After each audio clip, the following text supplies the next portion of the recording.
The 2015 legislative session officially underway today, and although both chambers are under the same leadership as before, lots of new faces. Several of them are from our area. Our Capitol correspondent Kimberly Howard live in our Albany newsroom. And Kimberly, what are the people who are new to the job hoping to accomplish? I assume there are some big goals.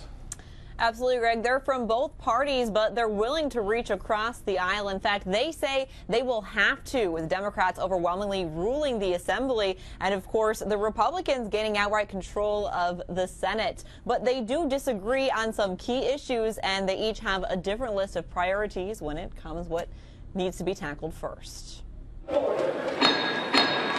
The 2015 legislative session is officially underway, and while both chambers are being led by familiar faces, there are a few fresh faces here to get to work. I'm really thrilled. I am really thrilled seeing my name on the chair. It's a chair she lost the run for the first time around, but now that she's here for the next 2 years, she's focused on restoring funding for state schools, particularly in the rural areas that she represents. I think it's time for the Gap Elimination Adjustment to be restored so that our schools are fully funded. These kinds of cuts have impacted rural districts more disproportionately to others. Woerner brings 30 years of experience in the high-tech industry to the Assembly floor, and she's hoping to advocate for tech-savvy entrepreneurs and small businesses, as well as the agricultural industry. My district is really interestingly positioned. We have centuries of knowledge on agriculture. We've got really rich, productive farms. We are also home to the largest chip fab plant in North America.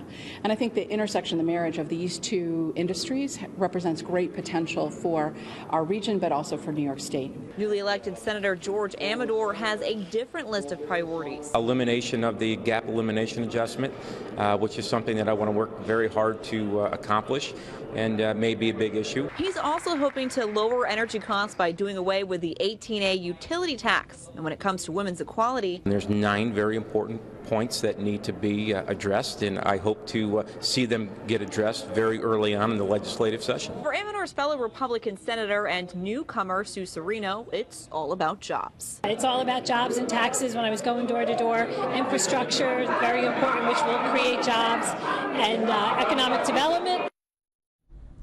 And the first day of session, of course, a little bit different this year with no State of the State address. That's been postponed until January 21st, and we're expecting Governor Cuomo to present his budget a week after that. Live in the Albany newsroom, Kimberly Howard, CBS 6 News.